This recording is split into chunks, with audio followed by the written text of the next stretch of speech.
To create a graph with a trend line in Excel, we must first highlight the data and select the chart type we want.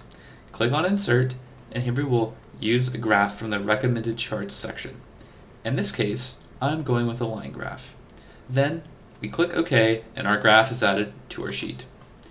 To add a trend line, click on the graph, and then click on this plus symbol at the top right. Here, you may simply check the box, which will add a trend line to our graph.